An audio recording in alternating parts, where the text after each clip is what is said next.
Hello everyone, I'm back. And today is a leap day, February 29th. And in the past, I did a video where I reacted to myself. So, I'm looking at the camera right now. So, today we are reacting to my favorite YouTuber, TheOdd1sout.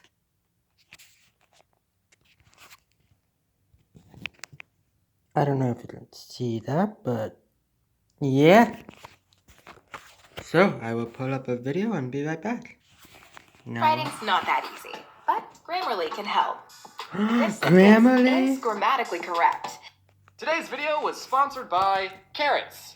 We're actually alright if you put other stuff on us. I wouldn't consider my parents health nuts, more like health kernels. They would never buy unhealthy snacks, but they wouldn't force me and my siblings to go outside and play because it was always burning hot. And we just licked the melted candy off the sidewalk anyways. They would never buy sugary cereal. The most sugary cereal my parents got was Honey Nut Cheerios. But my mom would mix the Honey Nut Cheerios with regular ones to make it more healthy or something. So I would start every day spending 15 minutes taking out the regular Cheerios from the cereal bowl. That's right, my parents didn't buy us cable, Cocoa Puffs, or candy. My life sucked. We weren't allowed to eat sugary cereal for one day out of the year, and that was on Christmas morning. It's a fun tradition, and we still do it to this day. As a kid, I would always get jealous when my friends would pull out their Lunchables and tell me how much their family ate out and all the sugary cereals they got to eat. Meanwhile, I had a PB&J sandwich on wheat bread with the crust still on, but it's okay because I like the crust. But now looking back, I'm just so grateful that my mom cared enough about my health to instill these healthy eating habits into me at a young age. I mean, I don't follow them anymore because I live on my own and I don't know how to cook and bagel bites taste so darn good. But I'm still thankful my mom taught me what I should be doing. Now, if there's any parents watching this going, I like the way this James's mom I suggest you thinks. subscribe to TheOdd1sout. To all parents and now it's time to go to a different video as soon as possible. That's a reaction channel, I think. But now that apparently I was hashtag relatable enough to this connect is with millions of people, and it took my channel to where it is today. And then if you don't know what Boy is, you should really subscribe. And I struck an even bigger chord with people. Who likes the sequel better than the original? People think that I use the word suabwe in my videos so I wouldn't get sued. This is not true. I wasn't successful enough to get sued. They had other problems to deal with at the time. I called it suabwe for a joke. In my first video I said, I used to work at a very small local sandwich shop. I don't know if any of you guys heard of it. It's called Suabwe. I was making you think that I worked at an unknown place, and then I subverted your expectations by saying I worked at Suabwe. But now at this point in my career, I am calling my previous place of employment Suabwe because I don't want to get sued. The most requests I get for a video is Suabwe Part 4, but I never really considered making another one because I don't work there anymore. I have no new stories to talk about the place. Space a cartoon marshmallow. Recently, and I do want to talk about it. You see, the Suabwe I used to work at closed down. And I am so deeply upset at this news that the only way for me to cope is to make one last video about it. So this story happened a couple of years after I quit working at Suabwe. I was behind on a video, so that meant I was in a mentally damaging mindset called crunch mode, and I had been working all day, and I started getting hungry, and I still hadn't taken Floof on a walk, so I decided to kill two birds with one stone and eat Floof. Just kidding, I decided to take Floof on a walk to my local Suabwe. And before I entered the store, I picked up Floof and held her in my arms, cause I'm not a psychopath. I know taking your dog into a restaurant is tacky and a health code violation, but this is a Suabwe we're talking about. I know how laid back it is here. There are no rules or health codes. One time when I was working at my Suabwe, this 10-year-old kid came in wearing a swimsuit and literally nothing else. And he was unsupervised. He didn't want a sandwich, all he wanted was a cookie, but this kid wasn't wearing shoes or a shirt. The two things you need to get service at a restaurant. We make children's books about butterflies, we use them as metaphors of change. You might be an ugly caterpillar now, but soon you'll grow into a beautiful butterfly. We go into fields and frolic around trying to catch them, and some people even have a collection of them.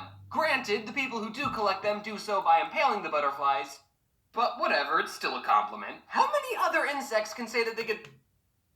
catch and release moth program. We were like those people who put beached whales back in the ocean. Except in this metaphor, the whale was already in the ocean minding its own business, and then two dumb kindergartners put it in a plastic baggie and then moved it miles away from its home. It was supposed to be a happy moment seeing Harry get rehabilitated into moth society. But what actually happened was a lot darker. We gathered around the teacher, she opened the jar, but Harry didn't fly out, so then she had to shake Harry out of the jar. We've already established that Harry isn't that smart. Eventually, he finally understood that he was free. The whole sky was waiting above him. He flew upward, wings fluttering, ready to reclaim his moth life.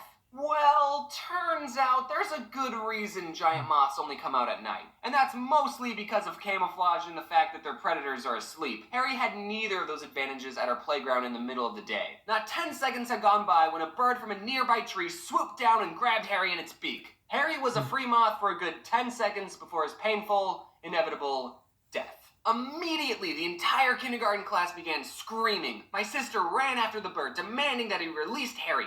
Unfortunately, birds don't listen to those sorts of demands. Am I right, Jaden? Ari, sit. Ari, This is roll Jaden over. Animations, I guess. Ari, stay. I know who she is, but I forgot No. to tell you who it is. Speak. So then the teacher had to give us the talk about how nature is a lot scarier than it is in the movies.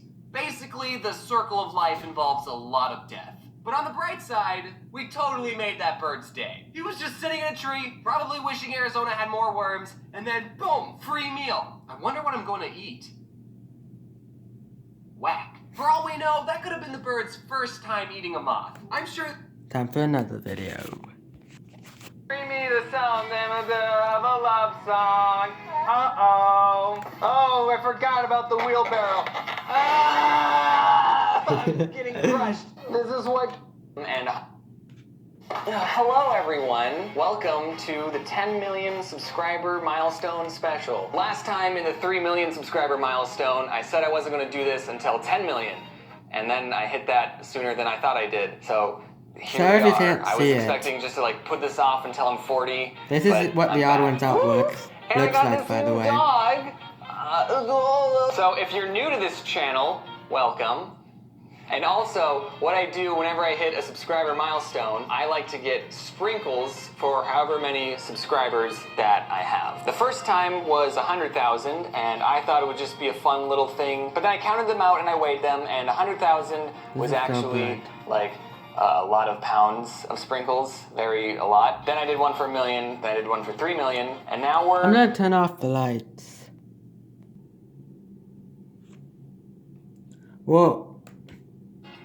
standing strong at 10. So if you subscribed between 3 million and 10 million, you weren't ever a part of these milestones, but now you are. Now, a big complaint I got in the other subscriber milestones was that people were saying, James, I don't know which sprinkle is me. How am I supposed to distinguish myself between all of this?